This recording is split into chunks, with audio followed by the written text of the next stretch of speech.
What's up, guys? We are back with a full slate of NBA action here on Wednesday, January 29th. We're going to break down every NBA game tonight, look at bets on the side and over-under, and make sure to check that pinned comment throughout the day to see if there's any changes as injury news and player availability is confirmed. Yesterday went pretty okay so far, guys, in terms of our pinned comment plays.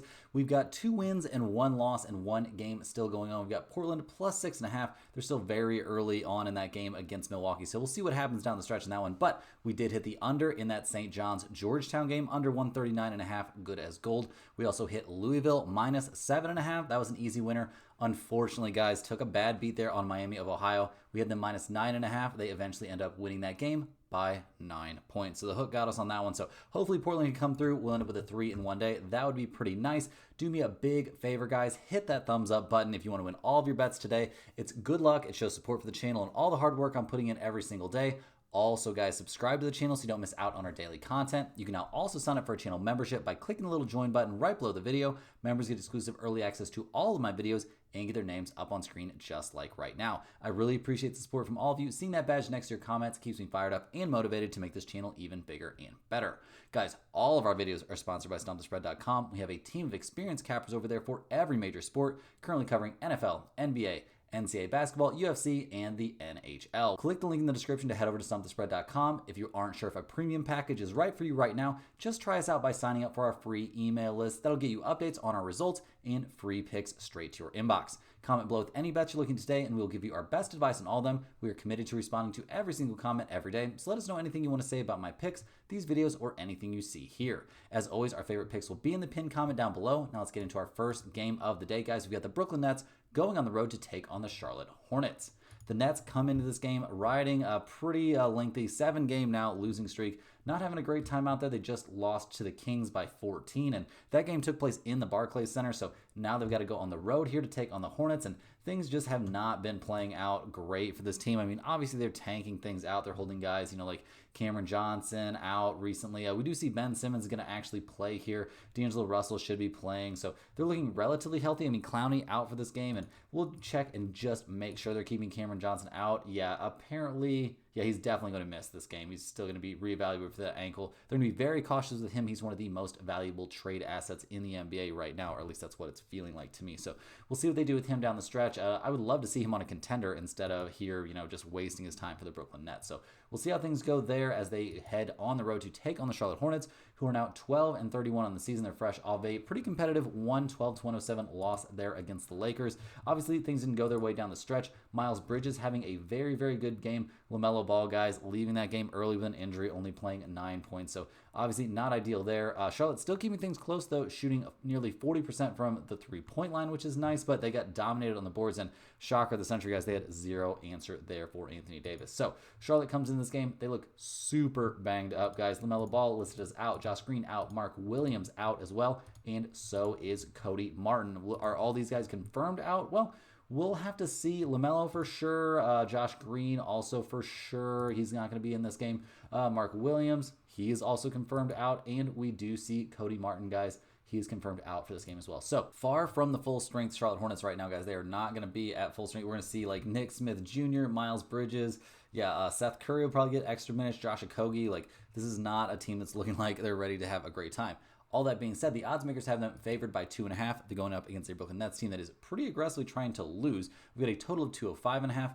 Brooklyn 16-9-1 against spread on the road. That's a pretty good road against the spread record. They're 16-15-1 against spread after a loss. The Hornets 12-10-1 against spread at home. They're 15-15 against spread after a loss. So guys, not a spot that I love. Obviously, with so many guys missing here for Charlotte, I do think you probably want to be on the Brooklyn Nets, as crazy as that seems, getting 2.5 points. But really, guys, this is a major stay-away spot for me with two teams really just headed in the wrong direction. And also, not a game you're going to be too excited to watch since both these teams are clearly terrible right now. So let's go ahead and move on here, guys.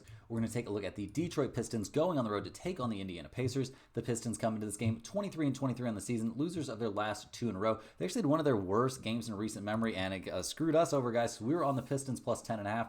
They end up losing 91-110 there against the Cleveland Cavaliers. Cade, not great, guys. Not great out there. He did score 22 points to lead the team. Okay, cool, but he was a minus 16. He was only 9 of 26 from the field. We saw the Pistons shoot only 27.8% from three-point range. They couldn't get to the free throw line, with Cleveland shooting more than double the free throws. They did okay, but not great job on the boards, and yeah, it was just a pretty brutal night out there. Despite only turning the ball over 10 times, they managed to lose this game by 19 points. So not a great look. Nobody besides Cade played even decent, so pretty rough stuff out there. I mean, I guess I take that back. Jalen Duren didn't look terrible. He didn't look terrible. 12 points, 16 rebounds. That's not a disaster night, but nobody else was able to step up. Tobias Harris looked awful. 1 of 9 from the field. Asar Thompson, 0 of 6 from the field. 0 points from him, so a lot of work to do. Michael Beasley, once again, just playing amazing off the bench. So we'll see if he can keep that rolling here.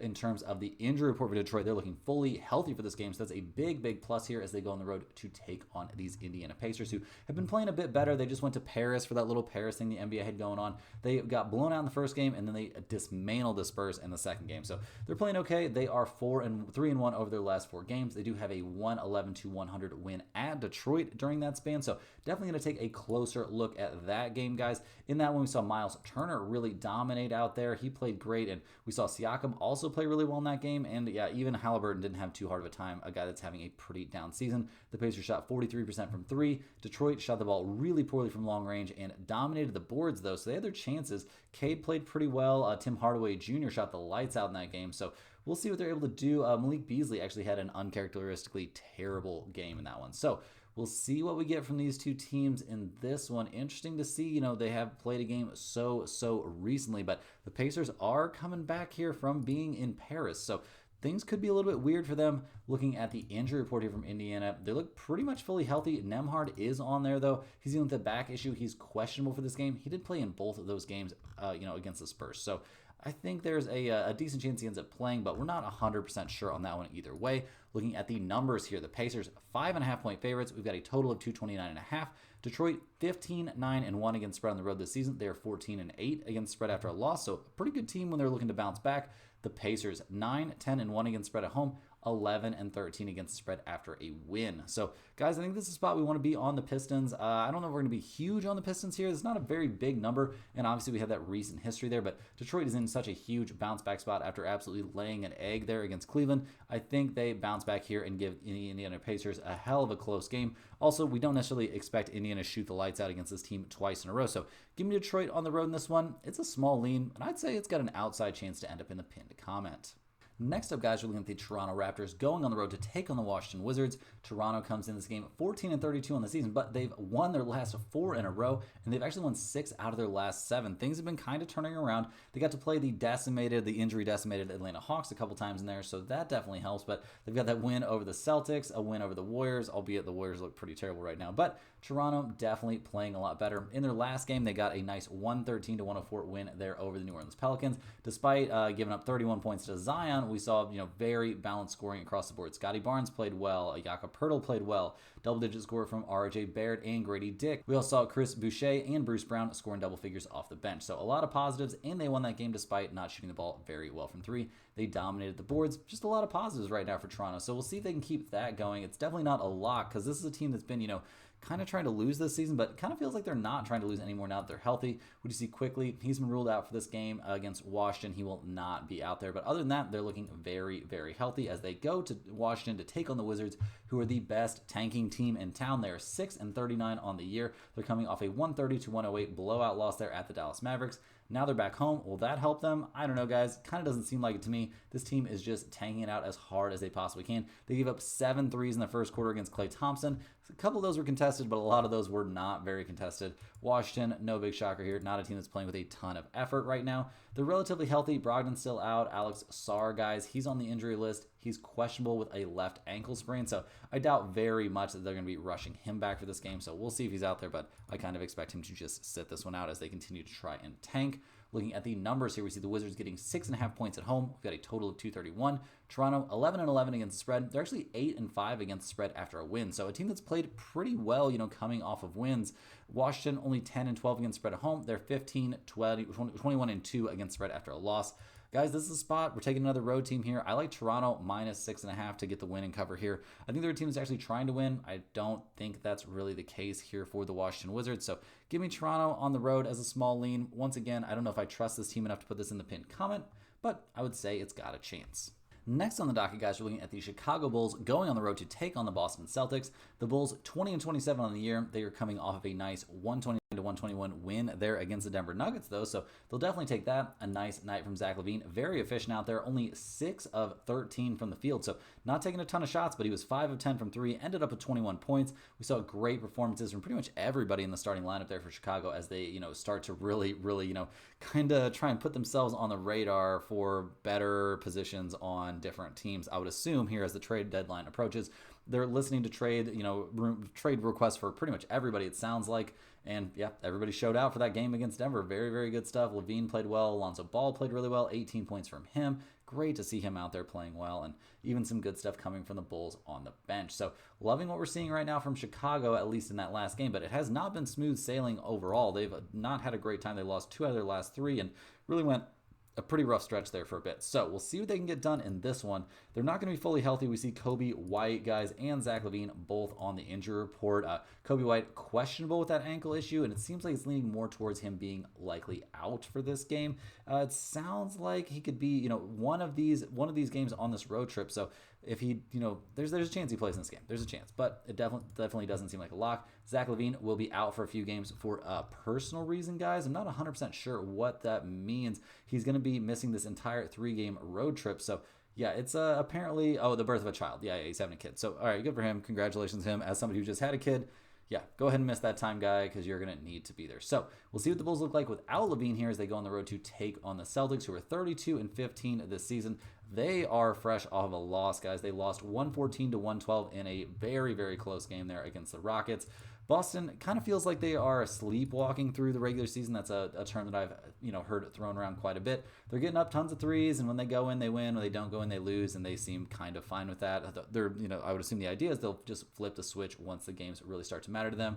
Tatum coming off a terrible game. He was only 1 of 7 from 3. As a team, they shot almost 40% from 3, but weirdly enough, only shot 39 threes, which is a very, very small number for this team. So we'll see what they can do. Peyton Pritchard had a massive game. He almost helped them get that win, but yeah, they could not stop that Amin Thompson floater there at the buzzer. So a loss there for the Celtics. So they're in a bounce back spot here. They're relatively healthy coming into this game. We do see Tatum on the injury report, something to for sure monitor. He's questionable for this game. We'll see if he actually ends up sitting out. He's been pretty durable this season. He could be missing his first game here since December 23rd. Right knee tendinopathy. So we'll see if Tatum's out for this game. That could be a big deal here because we were definitely wanting to target Boston. You want to target Boston, the other side, you want to fade Boston when they're coming off of a win. You want to be on Boston when they're coming off of a loss. The Celtics 14.5-point favorites in this game. We've got a total of 232.5. Chicago 10-11-1 against the spread on the road. They are 6-11-2 against the spread after a win. So pretty freaking bad after a win. Boston, they're only 8-16 against spread at home, but they are 11-3 against the spread coming off of a loss. So, guys, I think we're going to be on the Celtics here at -14.5. We're going to just hope that Tatum ends up playing in this game, but even if he doesn't, with no LaVine, I don't know, guys. It seems like a really rough spot there with the Chicago Bulls. So definitely give me Boston here in this bounce back spot. I think there's a great chance they end up, getting a blowout win and cover in this one. Rolling right along, we are looking at the Cleveland Cavaliers going on the road to take on the Miami Heat. The Cavaliers fresh off of that 110-91 domination against the Pistons. Cleveland hadn't been playing well coming into that game, but they really, took care of business there for sure. Despite shooting the ball really, really poorly, only 22 of 44 from long range in that game, but we did see Donovan Mitchell have a relatively good performance. 21 points for him, 22 from Garland. Those guys were a +16 and a +18 respectively. Max Strus was actually a +20, the best plus-minus number on the team. We saw Ty Jerome come in and play really, really well off the bench, and they dominated the boards in this game. It's just a lot of positives in this matchup here for Cleveland. They played really, really well, and they've got to feel good about getting back on the right track because they had not been having a great time. They'd actually lost 3 in a row before that. So we'll see what Cleveland can do here. They come into this game looking pretty healthy. The starting lineup's 100% good to go. Karis LeVert, Isaac Okoro, both on the injury report, though. Karis LeVert with that wrist issue, he's been ruled out for this game. Okoro didn't even travel for this 2-game road trip, so he will not be in there for this game here on Wednesday. So not going to be the full strength bench, at least for Cleveland, as they go on the road to take on the Miami Heat. who are dealing with that entire Jimmy Butler situation. They have won their last 2 in a row. They got that crazy 125-119 double overtime win there against the Orlando Magic. Insane stuff there. 30 points from Hero. Miami really coming up clutch in that game. Very annoying for Orlando to lose that game. We were on Orlando. Yeah. Oh, well. What are you going to do? Good stuff there from the Heat. Shooting the ball from 3. They did a good job on the boards. Big game there from Hero. Like I said, Bam had one of his best offensive games of the season. Almost had a triple-double. Only 1 assist shy. 2 double-digit scores coming off the bench. So a lot to feel good about right now for the Miami Heat. We'll see what they can bring in when they eventually do trade away Jimmy Butler. But like I said, we will just have to wait and see on that one. In terms of their injury report, they're pretty healthy. Obviously, Jimmy is suspended indefinitely now. We see Jaime Jaquez Jr. on the injury report with an illness. He is probable for this game. So it sounds like he's going to be out there almost for sure. Looking at the numbers here, guys, the Heat getting 8 points. We've got a total of 227. Cleveland 14-7 against spread on the road. They're 24-12 against spread after a win. Those are some pretty crazy numbers, guys. Miami, they're 10-11 against spread at home, but they're only 8-14 against spread after a win. And they're coming off of that absolutely insane game where, they're playing a couple of overtimes. So I don't think they're necessarily going to be tired for this game. Like, they've had, time off in between, but I really think this is probably a spot we've got to go with the Cleveland Cavaliers, guys. At -8, like, it's less than double digits. It's the Cavaliers. I know they're playing in Miami, so that can, there's a whole different plethora of distractions there in Miami, but I do think Cleveland can take care of business here and win by double digits against a Heat team that's really, they play with high effort, but they really don't have a ton of talent, and Cleveland has guys that can slow down Bam, and you only, like, if Tyler Hero goes off for 40, cool. I still don't think that's enough for the Heat to get the win. So go ahead and give me the Cavaliers here at -8. I think this is a very, very good spot. Next up, guys, we're looking at our first nationally televised game of the day. We got the Denver Nuggets going on the road to take on the New York Knicks. The Nuggets having a little bit of a rough time. They've lost 2 in a row. They got blown out at the Timberwolves, and then they lost a tough one, 129-121 at the Chicago Bulls. So they're still 28-18 on the season. I don't think it's time to push the panic button or anything like that, but Jokic putting up 33 points, somehow only shooting 2 free throws in a game, which is absolutely crazy stuff. But yeah, 33, 14, and 12 in a losing effort. That's got to feel real bad, guys. Denver couldn't throw it in the ocean. They were only 22% from 3. They only shot 11 free throws in the game, but Chicago only shot 8, so not a big free throw game. No production coming from the bench. Aaron Gordon, 6 points, 4 points from Peyton Watson. Like, just not a very good bench night there for Denver. So they'll be hoping they can do a little bit better. It hasn't been the longest trip. Obviously, they're going from Chicago to New York, so that's not too wild. Obviously, loving what we're seeing from Jokic, but you never really know what you're going to get from the rest of the Denver Nuggets. So we'll see. Westbrook had a pretty good game in that one, I will say that. The Nuggets come into this game very, very healthy. Everybody's ready to go. Westbrook, Jamal Murray, they're both good to go. Jokic playing well. So we'll see if they can put together a better game. They just got to make some more shots. Like, Jokic is going to get you some shots. You got to knock down the occasional 3, and he's going to put up crazy numbers. So you really shouldn't have to do too much out there. So we'll see what the Nuggets can do here going on the road to take on the Knicks, who are playing pretty well. They won 4 in a row. They just had a big statement, 143-106 blowout win there over the Memphis Grizzlies. So you'll love to see that. They're 31-16 on the year, playing amazing. We've got Kat giving Timothy Chalamet a jersey and, like, all kinds of crazy stuff, guys. Things are, it's a party out there at Madison Square Garden right now. Jalen Brunson putting up insane numbers. Like, we are loving what we're seeing from the New York Knicks. In that blowout win there against the Grizzlies, guys, we actually saw Mikal Bridges put up 28 points to lead the team in scoring. The Knicks shot 38% from 3 and still got nearly a 40-point win. Just crazy stuff out there. They played good defense, and yeah, just a terrible, terrible night there for the Memphis Grizzlies. So, loving what we're seeing from the Knicks right now. They come into this game pretty healthy. Also, Josh Hart is listed as day-to-day with that knee issue. He's been, kind of been getting listed as day-to-day quite a bit. Only played 27 minutes there against Memphis, which is a very, very, short minutes load for him, given what we're used to seeing from him. So I think we'll probably see him out there maybe slightly more minutes, especially if it's a close game, but we'll have to see. Other than that, they are fully healthy for this one. So looking at the numbers here, the Knicks are 3-point favorites at home. We got a total of 239.5, so a pretty big number. Denver 12-12 against the spread, 9-8 against spread after a loss. The Knicks 13-10-1 against the spread at Madison Square Garden. They're 14-15-1 against the spread after a win. Guys, this is a tough one. I'm really excited to watch this game for sure. Very, very difficult to give you a big lean here. I do think we'll see Jokic have a pretty good day. Like, I don't know who on the Knicks is really going to be slowing him down too much. Like, I don't think Karl-Anthony Towns is going to stop him. I don't think Precious Achiuwa is going to stop him. So I'm expecting pretty good stuff from Jokic. The problem for me is, what are we going to get from the others there? I mean, Could Westbrook have a big day against Jalen Brunson? Sure, but how's he going to do against Mikal Bridges and Josh Hart? I would guess not amazing. What are we going to get from Jamal Murray? You never really know. This one feels like a toss-up to me, guys. I'm going to be siding with the Nuggets here getting 3 points just because the Knicks are in a letdown spot after that huge win against Memphis, and Denver should be a little bit desperate for a win coming off a couple losses, but really, guys, this is just a game that I'm excited to watch, and I have a hard time finding a big lean on one side or the other. Moving right along, we're looking at the Sacramento Kings going on the road to take on the Philadelphia 76ers. The Kings come into this game 24-22 on the season. Not having a great time. They are fresh off of a win, though, a 110-96 win there at Brooklyn. So they continue this little East Coast swing. They didn't have a good time at the Nuggets. They didn't have a good time at the Knicks. They did beat Brooklyn, and now they get to play the 76ers. So we'll see if they can make the most out of that opportunity. A lot of weird news coming out of Sacramento that, they are actively kind of shopping De'Aaron Fox here. So that could be pretty wild. It sounds like he would really like to go to a team like the Spurs or something like that. And I think the impetus behind this is he's basically made it clear that he's not going to be re-signing with the Sacramento Kings. And can you really blame the guy? I cannot. So we'll see who they've got available for this game. It looks like right now it's being reported that they're going to have everyone, but I would keep a very, very close eye on that situation. If we see De'Aaron Fox possibly get, held out of this game, if some sort of trade becomes very, very imminent, which is probably unlikely, keep an eye on that. But right now, it looks like it should be the full strength Kings. We'll see what that does to Fox's brain. The idea that he might be traded. It sounds like he's into it, though. So we'll have to wait and see. Looking at the 76ers for this game, guys, they've actually won 3 in a row wins against the Cavaliers, Bulls, and Lakers. So they're turning things on here. We do see Paul George now dealing with a hand issue, so we'll take a look at that. Tyrese Maxey coming off a 43 spot there against the Lakers. That's pretty impressive. And obviously, guys, this team has dealt with a ton of injuries, but they're keeping their heads above water, and it'll be interesting to see what they can do down the stretch. 20 points there from Kelly Oubre Jr. He is not getting nearly enough attention. We see, Yabusele putting up good numbers as well. Not a lot of craziness coming from this bench. 16 points from Ricky Council IV. I don't know if we can count on that on a nightly basis. So we'll see what happens out there. We'll see if we get Paul George back or anything like that.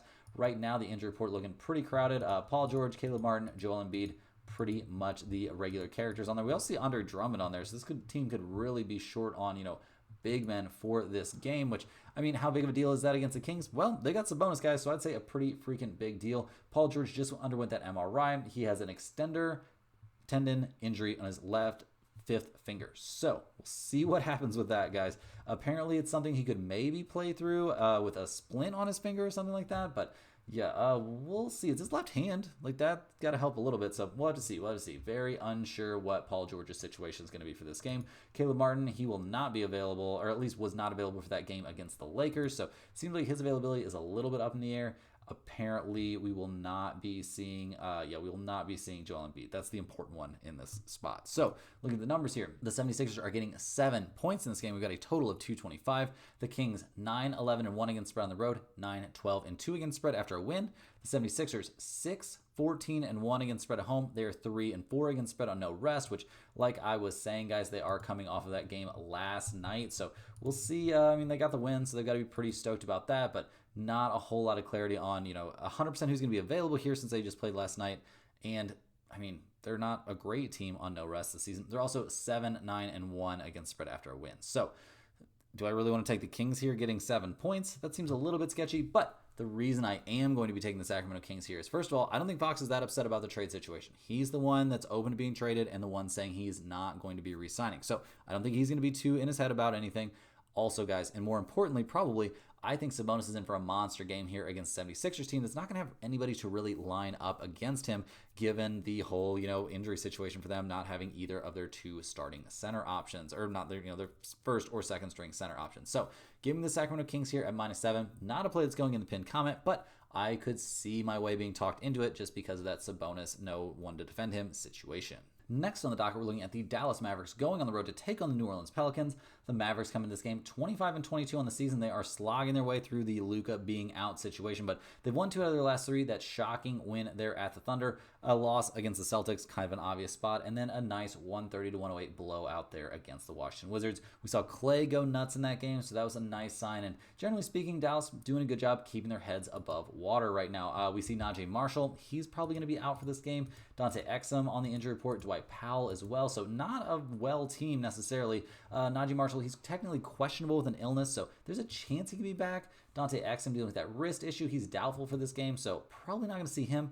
And Dwight Powell, guys, he's confirmed out with that continued hip problem. So not going to be the full strength of Dallas Mavericks here as they go on the road to take on the Pelicans, who are 12-35 on the year. They've lost their last 3 in a row, so kind of a rough way to go. Obviously, getting blown out at the Raptors doesn't seem great, and getting really blown out there at the Charlotte Hornets, not a great look for this team. Even now Zion's back, things are not working out. I'm very intrigued to see what New Orleans is going to do with the trade deadline. I do not think they're going to trade Zion. The dude is just too good to trade, but at some point, I don't know. What are you doing, New Orleans? What are you doing? You got to get this figured out. Zion putting up 31 points and you still lose by 9 against the Toronto Raptors.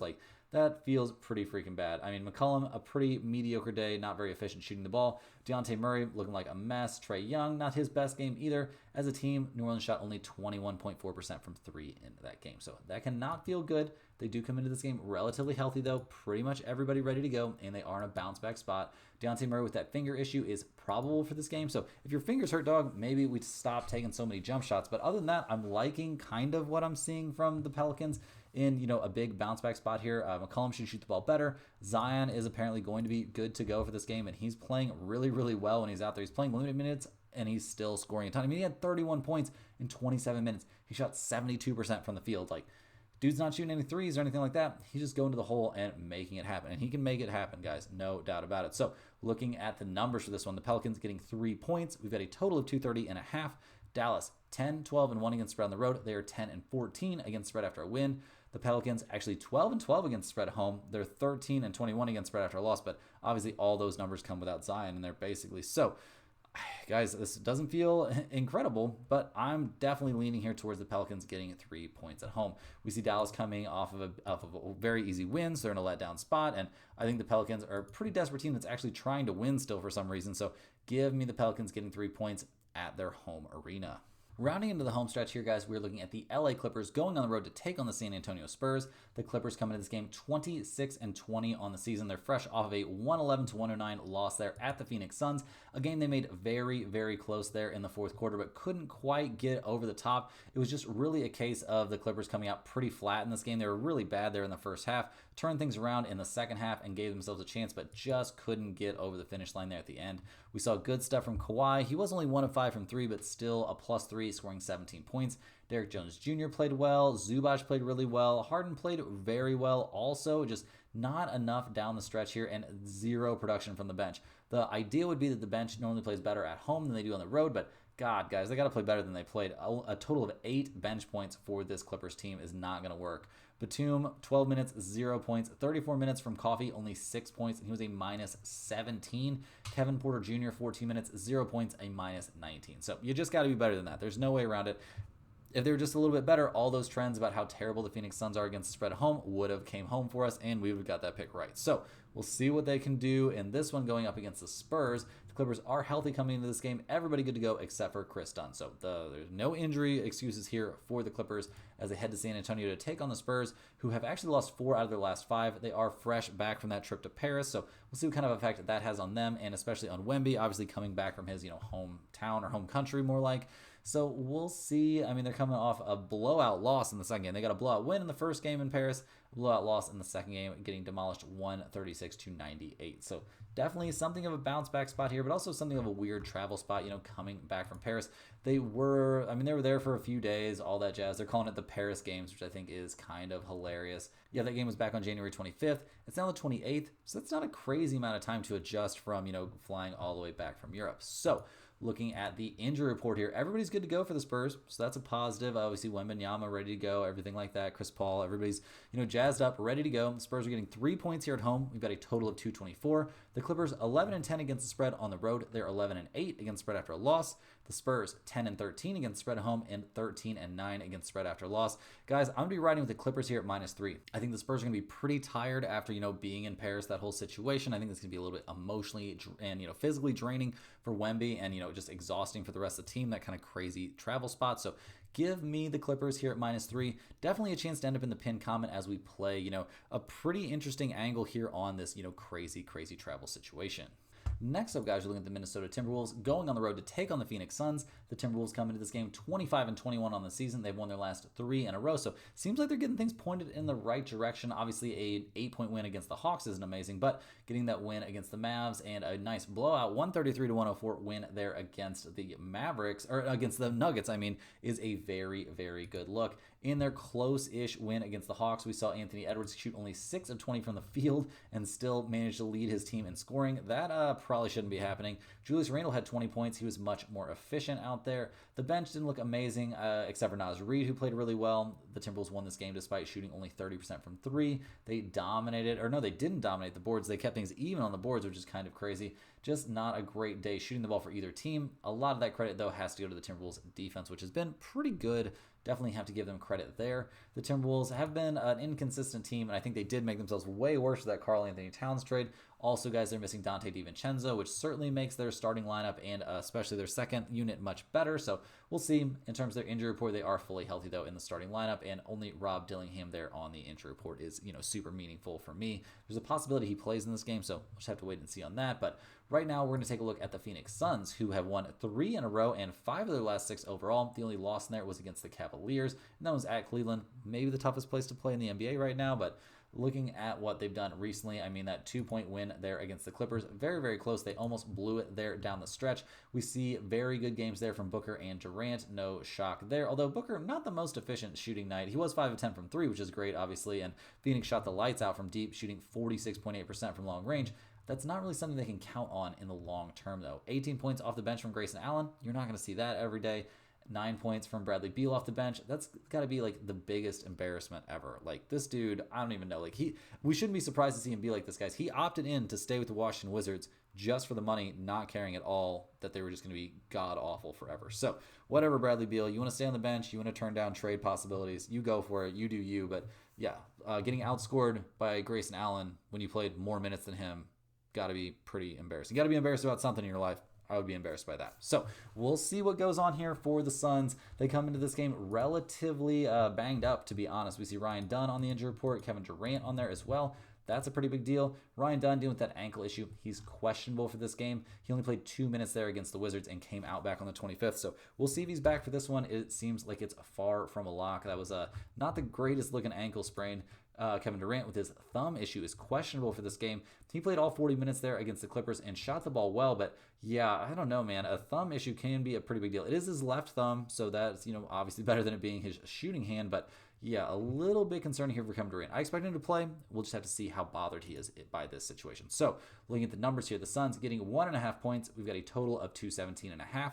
The Timberwolves 13-11 against spread on the road, 10-14 against spread after a win. The Suns 7-15-1 against spread at home, 5-17-1 against spread after win. Guys, this is a system play. I don't necessarily, love having to do this because it's the Timberwolves and I don't really trust them as a team, but we're taking the Timberwolves here at -1.5 against the Suns team that you always want to fade at home. The Suns, like I said, terrible against spread at home, terrible against spread after a win. We're going to go ahead and ride with the Timberwolves in this one. It's definitely a pick. It's going in the pinned comment. Like I said, this is a system play, so we are taking Anthony Edwards to have a bounce-back shooting night and the Timberwolves to get the job done. Last but not least here, guys, we're looking at the Oklahoma City Thunder going on the road to take on the Golden State Warriors. The Thunder come into this game fresh off a 118-108 win there at the Portland Trail Blazers. The Thunder at 37-8 on the season are absolutely cruising through the regular season, guys. It's been pretty easy stuff for them over the course of this year. Against the Trail Blazers, clearly not a max effort game for them, but we still saw 35 points from SGA. Hartenstein 14, 21 for Jalen Williams. The bench didn't play excitingly well, but Isaiah Joe played great, 16 points for him, and kind of a down night shooting the ball. They're only 10 of 30 from three-point range, so they can play much, much better than this, and I think they'll be more locked in for this game. They also come into this game fully healthy. Obviously, Chet Holmgren not back yet, but once he's back, this team is going to be absolutely terrifying. So they're going on the road here to take on the Golden State Warriors, who ended up sitting Steph Curry out last night for that game against the Utah Jazz, which is currently going on right now, guys. The Warriors are up 62-51 early in the third quarter. They just tipped off the second half there. We see Wiggins playing, Schroeder, Hield, Moody, Looney playing in there. We're just trying to get an idea of who all is going to be having played a lot of minutes. Definitely not the full strength Golden State Warriors for this game, although it looks like they're having a pretty good time out there. They're shooting the ball relatively well. well, and they're playing hard. I love seeing, assist numbers from Schroeder and Buddy Hield. So we'll see what they can get done the rest of the way in this one. 5 assists there from Bajemski. He's actually balling out there, a plus 16 coming off the bench. So maybe he's going to revitalize his career that was taking a real dark turn in the first half of this season. Looking at the injury report here for the Warriors, obviously not going to be updated necessarily. We clearly expect Steph to be back. With no Draymond out there, things could be pretty rough for the Warriors. Despite the fact they're getting 10.5 points, we had a total of 228 in this game. The Thunder, 12-8-2 against spread on the road, 22-12-2 against spread after a win. The Warriors 10-14 against spread at home and only 2-5 against spread on no rest. I know Curry's not going to be playing on no rest, but basically everybody else is. So guys, this seems like a spot we just got to take the Thunder on the road here. I don't think they're going to have a ton of trouble here with the Warriors. I mean, I guess it's not impossible, but seems pretty unlikely to me. Golden State, not a team that's been very scary this season. Earlier in the year, they did get a win against the Thunder, but both those games were in November. Things have certainly changed for the Warriors in not a good way either. So give me the Thunder here to get this blowout win and cover. I'm not going to say it's for sure going in the pin comment, but I would also say it's definitely a game where I see plenty of value. That's all the games we have for tonight, guys. Do me a big favor, hit that thumbs up button for good luck on all of your bets. Subscribe to the channel if you're new. Let me know in the comments any questions you have on today's slate.